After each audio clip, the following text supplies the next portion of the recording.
Olá, meus alunos do primeiro ano do ensino médio. Hoje nós vamos nos aprofundar nos prefixos e nos sufixos.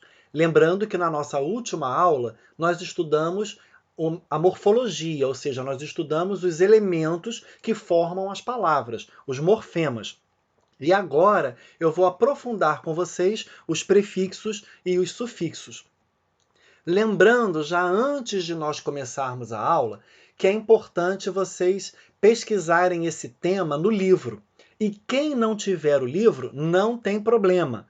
Pode utilizar a própria videoaula. É só vocês pausarem no slide que vocês tiverem a dúvida ou quiserem se aprofundar e copiar para vocês no caderno a listagem dos prefixos e dos sufixos. Eu já coloquei aqui na própria videoaula para que vocês que não estão com o livro não fiquem sem o material para estudar, tá bom? Então, vamos estudar os afixos, que são os prefixos ou os sufixos. O que a gente precisa entender? Quando a gente chega no ensino médio, a gente não está mais preocupado em decorar listagens de prefixos e de sufixos. O nosso objetivo é entender como que eles mudam as palavras e como que esses prefixos e esses sufixos permitem a formação de uma nova palavra, que nós vamos estudar, mas lá na frente será o processo de formação de palavras. Nós vamos estudar o processo chamado derivação, que é onde a gente vai utilizar basicamente os prefixos e os sufixos, tá bom? Então, esse é o objetivo da nossa aula, é fazer vocês conhecerem os prefixos e os sufixos e perceber como que eles modificam as palavras, como eles acrescentam um novo sentido para a palavra. Então vamos relembrar. Os afixos, eles podem ser chamados de prefixos quando são colocados antes do radical ou de sufixos quando eles são colocados depois do radical. Então aqui está o exemplo que eu já tinha usado. Infeliz. In é um prefixo, foi colocado antes do radical. Ele indica negação. Felizmente. Mente é um sufixo, foi colocado depois do radical feliz. Ele indica o quê? Modo, está formando um advérbio. Então agora vamos ver os principais prefixos gregos. Lembrando que a nossa língua recebeu muita influência da linguagem grega e da linguagem latina. Então, no caso dos prefixos, nós vamos diferenciar aqueles que têm origem grega e aqueles que têm origem latina. Então, vamos pegar alguns salteados para que vocês percebam. O primeiro, que é muito comum, an, que indica negação, privação. Anônimo. Eu tenho a palavra nônimos, nônimo, que quer dizer o quê? Nome. A indica negação. Então, aquilo que não tem nome, aquele que não tem nome. Ateu. Reparem, teu vem da palavra que quer dizer Deus. Então, esse radical quer dizer Deus. Ateu, negação de Deus. Aquele que não crê em Deus, que não acredita em Deus. Então, reparem que quando eu sei o significado do radical e sei também o significado do meu prefixo, eu consigo chegar perto do significado daquela palavra.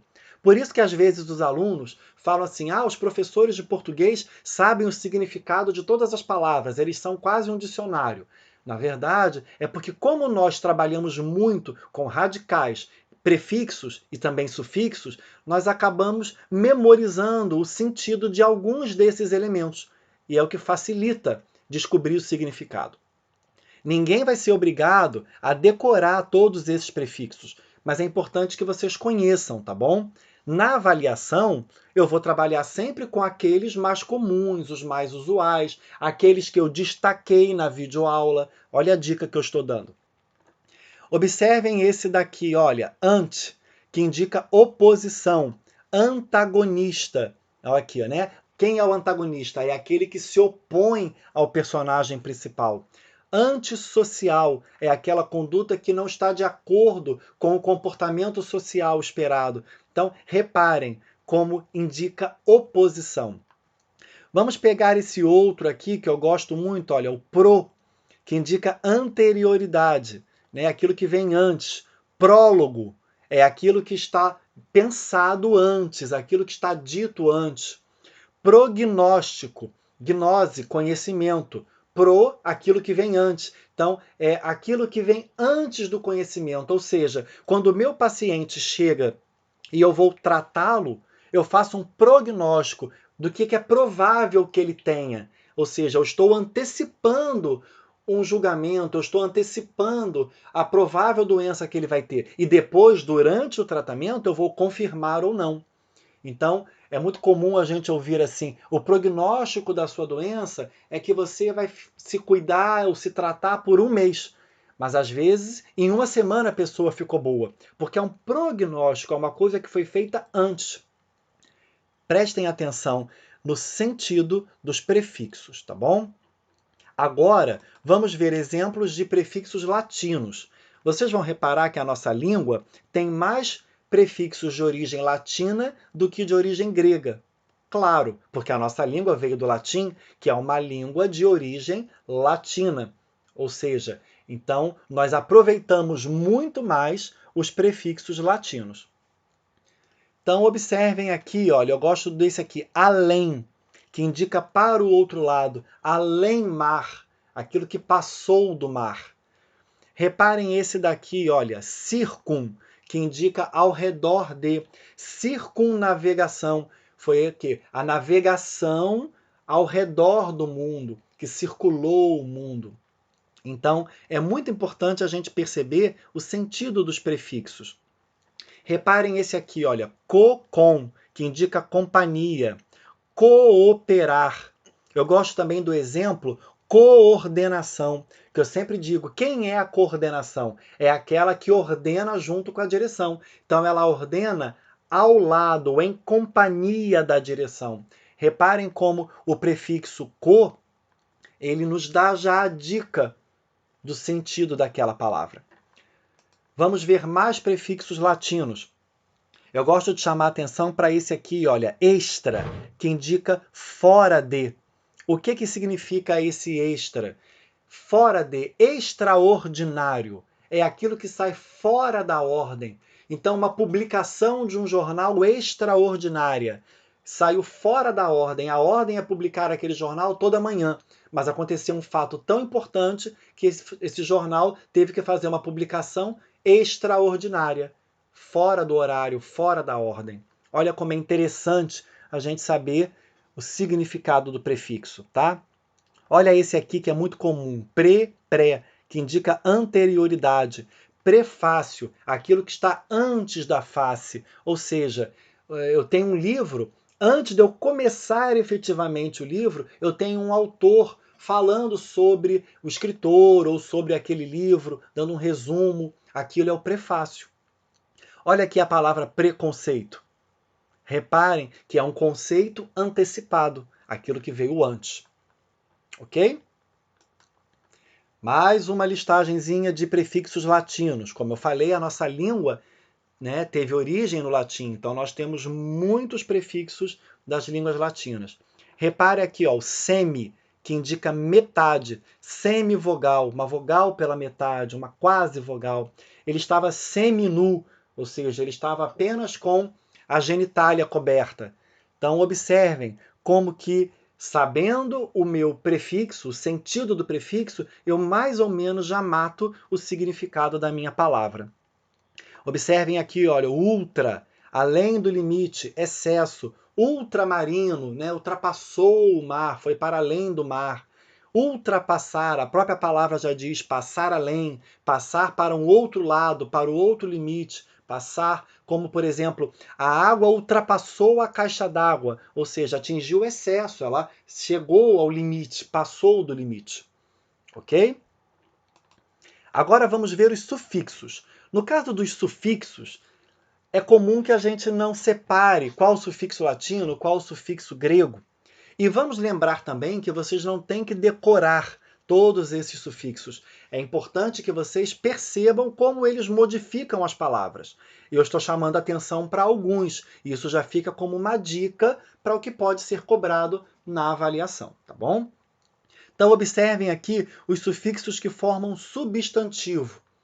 Eu tenho o ismo, racismo, surrealismo, consumismo. Eu peguei a palavra consumo e criei consumismo. Eu peguei a palavra surreal e criei surrealismo. Eu peguei a palavra raça e criei racismo. Então vocês reparem que o ismo ele vai ter um significado dentro dele que indica método, procedimento, escola, linha de raciocínio. Percebam isso. Reparem esse outro aqui, olha, que é o dade. É outro sufixo muito comum para formar substantivos. E, normalmente, ele forma substantivos abstratos. Felicidade, homogeneidade, amabilidade. Perceberam que são substantivos abstratos? E olha esse outro aqui, olha, o dor, que geralmente indica aquele que tem a função de pescador, corredor, investidor, como se eu estivesse dizendo, aquele que investe é o investidor, aquele que tem a função de correr é o corredor, aquele que tem a função de pescar é o pescador. Então, dependendo do sentido daquele meu substantivo, eu vou usar ou um sufixo ou o outro. Agora vamos ver os sufixos que formam adjetivos. São aquelas palavras que indicam qualidade, que qualificam o substantivo. Reparem o ado, sufixo ado. Amarelado, ajuizado, acostumado, animado. Eu gosto de chamar a atenção também para esse daqui, olha, o ante, que indica processo, né? Aquilo que tem um processo. Brilhante, cantante, verdejante, intolerante. O intolerante é aquele que tem hábito, ou seja, que tem um processo de intolerância. O verdejante é aquele que durante o seu processo torna as situações ou as coisas verdes. Cantante é aquele que durante a sua ação, durante o seu processo, canta. Então, reparem como esses adjetivos eles podem, de acordo com o que eu estou querendo falar, modificar o seu sufixo. Então, eu quero indicar processo, eu já vou usar o ante para formar adjetivos. Eu quero indicar uma qualidade de algo que alguém tem, eu já vou usar o ado, porque aquilo tem a cor amarela, então aquilo é amarelado. Aquilo tem juízo, então aquilo é ajuizado. Reparem que, dependendo do sentido que eu quero dar para o meu adjetivo, eu vou usar ou um ou outro sufixo.